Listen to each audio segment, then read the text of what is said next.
question of today is regarding the International Telecommunication Union. So international telecommunication union గురించి question అనమాట. ఇది ఎందుకు న్యూస్లోకి వచ్చింది? బికాస్ ఒక వర్క్ షాప్ అనేది కండక్ట్ చేస్తున్నారు అనమాట international telecommunication union along with the FAO food and agriculture ఆర్గనైజేషన్స్తో కలిసి cultivating tomorrow advancing digital agriculture through internet of things and artificial intelligence అని మనకి 18th March ఈరోజు న్యూఢిల్లీలో కండక్ట్ చేస్తున్నారు అనమాట. అందుకని న్యూస్లోకి వచ్చింది. So now we look at the ITU international telecommunication union. So ఇది ఓల్డెస్ట్ UN బాడీ అనమాట. అంటే యునైటెడ్ నేషన్స్ ఫామ్ అవ్వకముందే ఫామ్ అయింది. 1865లో ఫామ్ అయిన బాడీ అనమాట ఇది. దాంతోపాటు 193 కంట్రీస్ దీంట్లో మెంబర్స్ అనమాట. సో దీని హెడ్ క్వార్టర్ వచ్చింది Geneva. Geneva is a place in Switzerland. So దీని ఒక హెడ్ క్వార్టర్ అక్కడ ఉంటుంది అనమాట. సో ఓల్డెస్ట్ UN ఆర్గనైజేషన్ కాబట్టి ఇక్కడ హెడ్ క్వార్టర్ ఉన్నా సరే ఎవ్రీ కాంటినెంట్లో దీనికి ఒక రీజనల్ ఆఫీసెస్ ఉంటాయి. ఎవ్రీ కాంటినెంట్లో రీజనల్ ఆఫీసెస్. ఇప్పుడు టెలికమ్యూనికేషన్ యూనియన్ అంటే ఏంటి? టెలికమ్యూనికేషన్ కోసం వర్క్ చేస్తుంది for the promotion of telecommunication. దాన్ని పర్ఫెక్ట్గా ఉండేలాగా ఇప్పుడు 5G అంటున్నాం, 6G అంటున్నాం, వీటికి రూల్స్ మేక్ చేస్తుంది అన్నమాట international telecommunication union. Now we look at the question. It is the UN agency for information and telecommunication. So this a right statement. It is established in 1865 to manage the first international telegraph network. అప్పట్లో ఎలా ఉండేటి? Telegraph డిఫరెంట్గా ఉండేటి. So that is correct. It is the oldest agency in the UN family. So this is also correct. Its headquarters is in Geneva, Switzerland with regional offices on every continent. So this is also a correct statement. So all the statements are correct here. Anni correct anamata. Now we look at the second question. So patent gurinchi vachi. Patent gurinchi. So patent gurinchi news enduku vachindante? So patent rules 2024 అని తీసుకొచ్చారనమాట. అందుకని న్యూస్లోకి వచ్చింది. Patent rules అని తీసుకొచ్చారు కొత్తగా. So ఈ patents అనేది origin ఎక్కడైనా మనకు, so the origin of patents చూస్తే మనకు 1856లో వీ హ్యావ్ ది 4 యాక్ట్ అంటాం అనమాట. సో ఆ 4 యాక్ట్ ప్రకారం ఫస్ట్ స్టార్ట్ అయింది. Then patent act 1911. సో అనేది బ్రిటిష్ గవర్నమెంట్ తీసుకొచ్చిన యాక్ట్ అనమాట. అంటే పేటెంట్ ఎలా చేయాలి, సో ఒక సెంట్రలైజ్ సిస్టమ్ ఇప్పుడు తీసుకొచ్చారు. యాక్ట్ 11లో తీసుకొచ్చారు, 1911లో. దెన్ కమ్స్ 1956లో రంగరాజన్. సో రంగరాజన్ కమిటీ అనేది ఒకటి ఫామ్ అయిందనమాట. సో రంగరాజన్ కమిటీ ఫామ్ అయిన తర్వాత సో మనకు పేటెంట్స్ యాక్ట్ 1970 అనేది వచ్చిందన్నమాట. పేటెంట్ యాక్ట్స్ 1970 వచ్చింది. సో ఈ 1970 ప్రకారం పేటెంట్స్ అనేది ఇప్పటికీ మనం గైడ్ చేస్తాం. ఇప్పుడు పేటెంట్ అంటే ఏంటి? ఇప్పుడు నేను ఒకటి కొత్తగా క్రియేట్ చేశాను, నావల్గా క్రియేట్ చేశాను, ఇంకెవరికి తెలియదు, అది కొత్తగా నేను క్రియేట్ చేశాను, డిస్కవర్ చేశాను. ఇప్పుడు దానికి నాకు రైట్స్ కావాలి అంటే ఇంకొకరు దాన్ని కాపీ కొట్టకుండా నా ప్రోడక్ట్ నాకే రైట్ ఉంటుంది. నేనే తయారు చేయొచ్చు, నేనే లైసెన్స్ ఇవ్వచ్చు ఇంకొకరికి. సో అది పేటెంట్ అంటాం. సో ఈ పేటెంట్లో మనకి ఇండియాని గైడ్ చేస్తుంది అనమాట. సో మనకు 20 years వరకు పేటెంట్ తీసుకోవచ్చు ఇండియాలో. సో ఒకసారి నేను రిజిస్టర్ అయితే 20 years వరకు అది యాక్టివ్లో ఉంటుంది. మళ్ళీ 20 years తర్వాత మళ్ళీ దాన్ని రివైవ్ చేసుకుంటూ ఉండాలన్నమాట మనం. So 20 years. సో ఇంకొకటి, నేను ఇండియాలో పేటెంట్ తీసుకున్నా. ఫర్ ఎగ్జాంపుల్ నాకు టర్మరిక్ ప్రోడక్ట్ ఉంది. సో నేను ఒక టర్మరిక్ ఫేస్ వాష్ ఒకటి క్రియేట్ చేశాను. సో ఆ ఫార్ములా నేను ఎవరికి బయటకు చెప్పను. సో బయట ఎవరైనా తెలుసుకున్నారంటే నా పేటెంట్ని వైలేట్ చేస్తున్నట్టు. సో ఇప్పుడు అది నా టెరిటరీలో మాత్రమే వర్కౌట్ అవుతుంది. నేను వెళ్ళి USA కూడా ఇది నా ఎవరు చేయకూడదు అంటే కుదరదు అనమాట. సో అంటే టెరిటోరియల్ బౌండరీ ఉంటుంది దీనికి. నాకు ఇండియాలో మాత్రమే ఈ పేటెంట్ అప్లికబుల్, ఇంకో చోట అప్లికబుల్ కాదు. అక్కడికి వెళ్ళి మళ్ళీ రిజిస్టర్ చేసుకోవాలి నేను పేటెంట్, ఇంకొక పేటెంట్ కొత్తగా తీసుకోవాలి. సో దాన్ని టెరిటోరియల్ బౌండరీస్ ఉంటాయి అన్నమాట దీనికి. సో అలా ఉండకుండా ఉండడానికే పేటెంట్ ట్రీటీ అనేది ఒకటి ఉంటుంది అనమాట. సో వైపోలో ఒక పేటెంట్ ట్రీటీ ఉంటుంది. ఈ ట్రీటీ ఇండియా కూడా సైన్ చేసింది. ఇది సైన్ చేయడం వల్ల ఏంటి? నేను ఒకసారి పేటెంట్ ఇక్కడ ఇండియాలో తీసుకుంటే మిగిలిన వరల్డ్ కంట్రీస్ ఏదైతే దీన్ని సైన్ చేస్తే అక్కడ కూడా అప్లికబుల్ అవుతుంది. సో ఇప్పుడు నేను టర్మరిక్ ఫేస్ వాష్ ఇక్కడే కాదు ఇంకొక చోట కూడా అప్లికబుల్ అవ్వాలి అంటే నేను దీన్ని సైన్ చేసి ఉండాలి, PCTని. సో దీంట్లో కంట్రీస్ సైన్ చేస్తుంటే ఆ కంట్రీస్లో కూడా అప్లికబుల్ అవుతుంది సేమ్ పేటెంట్స్. సో కానీ ఒక్కసారి ఇక్కడ అప్లికేషన్ తీసుకున్నాక 12 months లోపు దీన్ని PCTకి చెప్పాలన్నమాట. అంటే 12 months లోపు నేను ఆ PCTకి ఓకే నేను ఒక పేటెంట్ తీసుకున్నాను, నాకు ఓవరాల్ గ్లోబల్గా దానికి అప్లికబుల్ అయ్యేలాగా రైట్స్ ఇవ్వండి అంటే PCT రైట్స్ ఇస్తారు. అంటే 12 months లోపు వాళ్ళు నోటిఫై చేయాలి దానికి PCT. దెన్ ఓవరాల్ గ్లోబ్లో నేను రైట్స్ తెచ్చుకోవచ్చు అనమాట. సో అది పీసీటీ అనమాట. సో పేటెంట్ కోఆపరేషన్ ట్రీటీ అంటాం పీసీటీ అంటే. సో కోఆపరేట్ చేసుకున్నాం, ఓవరాల్ గ్లోబ్లో అప్లికబుల్ అవ్వాలి నా ప్రోడక్ట్ పేటెంట్స్. సో అందుకని తీసుకొచ్చారు. Now we look at the question. It is a statutory right for an invention granted for the limited period of time the patent by the government. అంటే limited 20 years. 20 years is limited time. This is correct. In India, the term for every patent granted is 10 years. So it is not 10 years. It is 20 years. Then it is a territorial right and there is no concept of global patent. So territorial right kinde untundi. Global patent అనేది overall గ్లోబ్కి applicable కాదు. So this is a right statement. The patent system in India is govern by patents act 1911. 1911 అనేది British act. ఇప్పుడు 1970 అనేది ఒకటి తీసుకొచ్చాం. So obviously this a wrong statement. So 2 statements are wrong here and 2 statements are correct. Only 2 statements are right one here. Now we look at the next question. So which is the easternmost tiger reserve in India? Easternmost tiger reserve in India. So now look and tell me. Easternmost. So Arunachal ప్రదేశ్లో there is a Namdapha tiger reserve అని ఉంటుంది అనమాట. So అది eastern most tiger reserve of India అవుతుంది అనమాట. So నామ్దాపా tiger reserve ఇది ఎందుకు న్యూస్లోకి వచ్చిందంటే అరుణాచల్ ప్రదేశ్ అండ్ అస్సాంలో there are few communities. So Lasang and Singpho communities అంటాం అనమాట. ఆ కమ్యూనిటీస్ నేమ్స్ ఎలా పెడతారు అంటే ఒక న్యూమరికల్ యాడ్ చేసి నేమ్ పెడతారంట. ఒక న్యూమరికల్ అంటే ఇప్పుడు మా తాత 1, నేను 2, మా నాన్న 3 అన్నట్టు పెడతారంట. న్యూమరికల్స్ యూజ్ చేసి పెడతారంట నేమ్స్. అందుకని న్యూస్లోకి వచ్చింది అనమాట. హిందూలో మెన్షన్ చేశారు, అందుకని న్యూస్లోకి వచ్చింది. సో అందుకని Namdapha tiger reserve. Now we look at the model code of conduct. So model code of conduct obviously elections announce చేశారు కాబట్టి మోడల్ కోడ్ ఆఫ్ కండక్ట్ గురించి వస్తుంది. So model code of conduct obviously మనం లాస్ట్ సెషన్లో discuss చేసాం. So దీనికి ఒక statutory right ఉండదు, కాన్స్టిట్యూషనల్ రైట్ కాదు. సో నార్మల్గా ఎలక్షన్ కమిషన్ పవర్స్ యూజ్ చేసి ఎన్ఫోర్స్ చేస్తారు. అది కూడా పార్టీస్ పాటిస్తాయి అంతే, దాన్ని ఎన్ఫోర్స్ చేసే ప్రొవిజన్స్ లేవు. సో అందుకే మోడల్ కోడ్ ఆఫ్ కండక్ట్ని మనం మోరల్ రైట్ అంటాం. It is a moral right అంటే మోరల్గా వాళ్ళకు వాళ్ళు పాటించాలి. ఎన్ఫోర్స్ చేసే పవర్స్ లేవు మోడల్ కోడ్ ఆఫ్ కండక్ట్కి. సో అందుకని న్యూస్లోకి వచ్చింది. Now we look at the it is into operation from the time and the day the election schedule is announced by the election commission. ఏ రోజైతే election schedule announce చేస్తో ఆ రోజు నుంచి start అవుతుంది model code of conduct. So it is not a statutory document and violation of its does not attract any punitive provisions. So statutory document కాదు, ఎవరు వెళ్ళి ఇది వైలేట్ అయిందని చెప్పడానికి లేదు. So this is correct. So conducts applies in all elections to the house of people and state assembly elections. So అన్నిటికీ applicable అవుతుంది. Then it is also applicable in case of legislative councils from local bodies, graduates and teachers constituencies. So వీటికి కూడా applicable అవుతుందా అంటే yes, వీటికి కూడా model code of conduct applicable అవుతుంది. ఇది డైరెక్ట్గా ఎలక్షన్ కమిషన్ వెబ్సైట్లో మెన్షన్ చేస్తారు. ఈవెన్ లెజిస్లేటివ్ కౌన్సిల్కి అప్లై అవుతుంది, లోకల్ బాడీ ఎలక్షన్స్ కూడా అప్లై అవుతుంది model code of conduct. So this is also correct statement. How many of the above statements are correct? All are correct here. So మిగిలిన 3 చదువుంటారు కానీ 4th చదువుంటారు. So 4th is more important. That's where UPSC focus చేస్తుంది అనమాట. Now we look at the next question. So first model code of conduct తీసుకొచ్చిన state ఏది? So ఇది మనం పోయిన క్లాస్లో కూడా డిస్కస్ చేసాం. Kerala. Kerala is the one.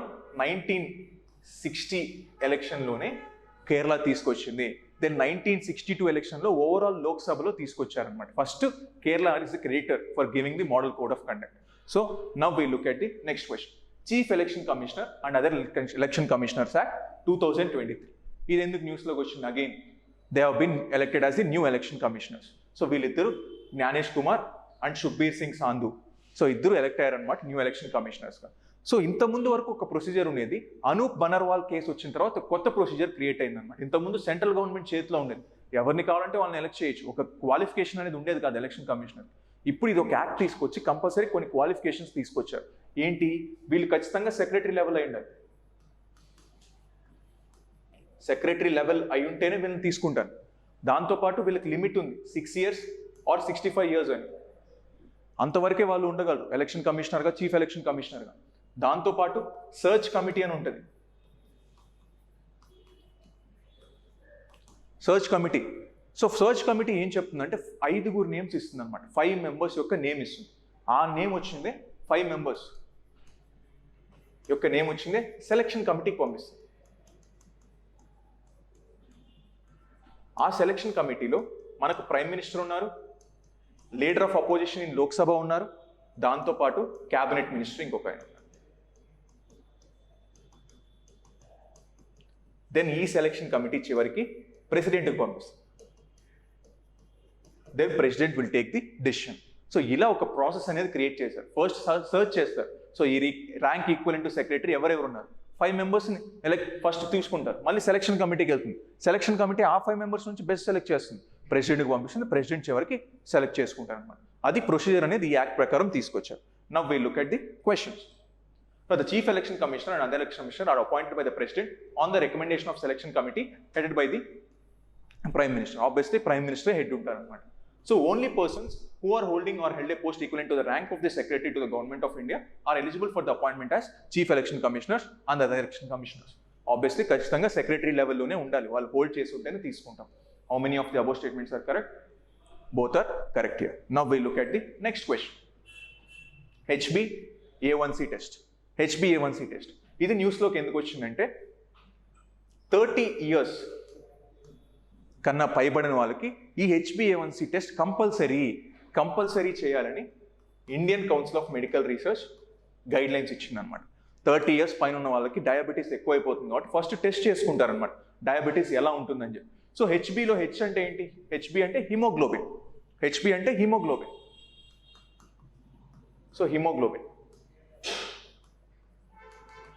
So haemoglobin దేంట్లో ఉంటుంది? ఆర్బీసీస్లో ఉంటుంది. సో రెడ్ బ్లడ్ సెల్స్లో ఉంటుంది. సో హిమోగ్లోబిన్ ఏం చేస్తుంది? ఆక్సిజన్ని తీసుకెళ్తుంది, మన బ్లడ్ నుంచి ఆక్సిజన్ అన్నిటికీ పంచుతుంది అనమాట హిమోగ్లోబిన్ అనేది. సో ఇప్పుడు ఆర్బీసీస్లో కొన్ని షుగర్ కోటెడ్ మాలిక్యూల్స్ ఉంటాయి. సో ప్రతి మనిషికి షుగర్ కావాలి, మనకు గ్లూకోజే వచ్చేది. సో మన గ్లూకోజ్ నుంచే షుగర్ వస్తుంది. సో ఆ షుగర్ అంతా ఆర్బీసీస్లో ఉంటుంది, ఆర్బీసీ క్యారీ చేస్తుంది మన ప్రతి బాడీకి. సో ఇప్పుడు ఇది టెస్ట్ చేస్తారు, అంటే మనకు ఆర్బీసీలో ఎంత షుగర్ ఉంది, ఎంత షుగర్ లెవెల్ ఉందో టెస్ట్ చేస్తారు. దాన్నే HbA1c టెస్ట్ అంటారు అనమాట. ఈ టెస్ట్ చేసి ఏం చేస్తారంటే if it is less than 5.7 ఉంటే నీకు డయాబెటీస్ లేనట్టు, నార్మల్గా ఉన్నావని. 5.7 to 6.4 ప్రీ డయాబెటిక్ స్టేజ్ అంటారు, అంటే you are in a pre diabetic stage. Next 6.5 or higher, so diabetes వచ్చేసినట్టు అనమాట. So you are in a diabetic stage అంటారు అనమాట. ఇలా HbA1c టెస్ట్ చేస్తారనమాట. ఇది కంపల్సరీ చేస్తుంది అనమాట 30 years పైన వాళ్ళకి. Now we look at the options. It is one of the common use test to diagnose prediabetes and diabetes. This is correct. It test measures the percentage of red blood cells that have sugar coated hemoglobin. Obviously this is correct. So it is level of 6.5 or more indicates diabetes. So this is also correct. How many of the above statements are not correct? So none. Anni correct kabatti, so none is the right one. Now we look at the 8th question. So Ice Cube Neutrino Observatory. So this is the one, Ice Cube Neutrino Observatory anedi manaku South Pole. So we have South Pole ante Antarctica దగ్గర ఒక ice cube neutrino observatory అని తీసుకోవచ్చు. ఇప్పుడు మనకు protons అంటే ఏంటో తెలుసు, neutrons అంటే ఏంటో తెలుసు, ఎలక్ట్రాన్స్ అంటే ఏంటో తెలుసు. అలాగే neutrinos are also some of the fundamental particles అంటాం అనమాట. కానీ న్యూట్రినోస్ మనకు కంటికి కనిపించవు, you can't see those neutrinos. So photons అంటే ఏంటి? లైట్ ఉంటే నాకు కనిపిస్తాయి ఆ ఫోటాన్స్, కానీ న్యూట్రినోస్ కంటికి కనిపించవు. నా బాడీ చుట్టూ ట్రిలియన్స్ ఆఫ్ న్యూట్రినోస్ పాస్ అవుతూ ఉంటాయి, బికాస్ దే ఆర్ మాస్లెస్. వాటికి మాస్ లేదు, సో దే ఆర్ ఛార్జ్లెస్. వాటికి ఛార్జ్ లేదు, సో కాబట్టి నాకేమీ కాదు. అంత ట్రిలియన్స్ ఆఫ్ పార్టికల్స్ నా ముందు వెళ్తూ ఉంటే దానికి మాసు లేదు, ఛార్జ్ లేదు, కాబట్టి నా బాడీకి ఏం కాదు. సో అందుకని న్యూట్రినోస్ని మనం కనుక్కోవడానికి ట్రై చేస్తున్నాం. వాటి ఆరిజిన్ పాయింట్ ఏంటి, ఎక్కడి నుంచి వస్తున్నాయి, ఎక్కడ జనరేట్ అవుతున్నాయి, ఎలా వస్తున్నాయి అని కనుక్కోవడానికి ట్రై చేయడానికి ఐస్ క్యూబ్ న్యూట్రినో అబ్జర్వేటరీ అనేది మనకి సౌత్ పోల్ రీజియన్లో తీసుకొచ్చారనమాట. Now we'll look at this is the Ice Cube Neutrino Observatory in the South Pole regionలో మనకు తీసుకొచ్చారు. Now we'll look at the statements. Neutrinos are invisible, nearly massless subatomic particles that are electrically neutral. అంటే charge లేదు కాబట్టి neutral అనమాట. This is a correct statement. About 100 trillion neutrinos pass through our body every second ఇన్ని pass అవుతాయంట. Then Ice Cube Neutrino Observatory is located on the Earth's South Pole. Is the first dedicated detector of its kind designed to observe neutrinos. South Pole లో first of its kind అనమాట. So ఎప్పుడు pole regions లో పెట్టరు. So this also correct statement. All the three are correct here. Now we look at the next question. Iceland. So ఐస్లాండ్లో మళ్ళీ volcanic eruption వచ్చింది, అందుకని న్యూస్లోకి వచ్చింది. కంటిన్యూస్గా వాల్కానిక్ ఎరప్షన్స్ వస్తూ ఉంటాయి ఐస్లాండ్లో. So there is Reykjanes peninsula అని ఉంటుంది. ఆ పెనిన్సులాలో వాల్కానిక్ ఎరప్షన్స్ ఎప్పుడు వస్తూ ఉంటాయి అన్నమాట. సో ఈ ఇయర్లోనే ఇది 6th టైం ఈ వాల్కెనో ఎరప్ట్ అవడం, సేమ్ ఇయర్లో 6th టైం అనమాట.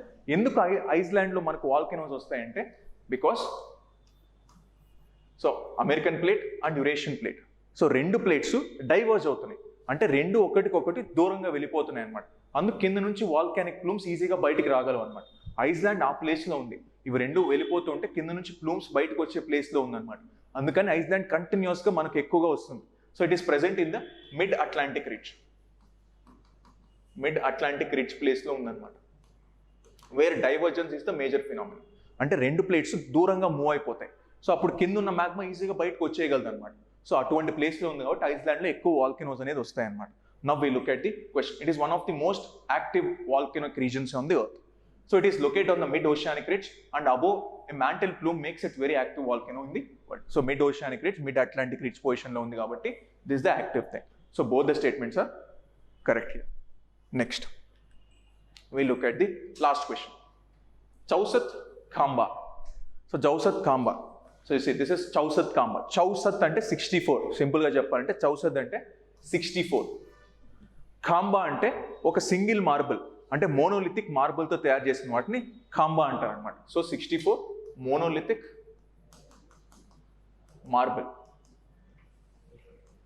మోనోలిథిక్ మార్బుల్తో తయారు చేస్తారనమాట. సో వాటిని దీన్ని అంటారు. సో మనకు ఇక్కడ న్యూఢిల్లీలో ఈ ఖాంబా, చౌసత్ ఖాంబా అనే ఒక ప్లేస్ ఉందన్నమాట. సో దాని గురించి న్యూస్లోకి వచ్చింది కాబట్టి so we'll understand what is Chausath Khamba. It is a tomb built during the 16th century. ఇది 17th centuryలో బిల్డ్ చేశారు అనమాట. It is not during 16th century. So then it is a tomb of Mirza Aziz Koka. So who is the foster brother of Akbar. So Akbar యొక్క foster brother అనమాట ఆయన. So this is also correct statement. Then the structure has 64 monolithic marble pillars on an account of which it is called Chausath Khamba. So this is correct statement. How many of the above statements are correct? Only 2 statements are correct here. So 2 statements are correct here. So this is about today's class. We'll meet again tomorrow, guys. See you.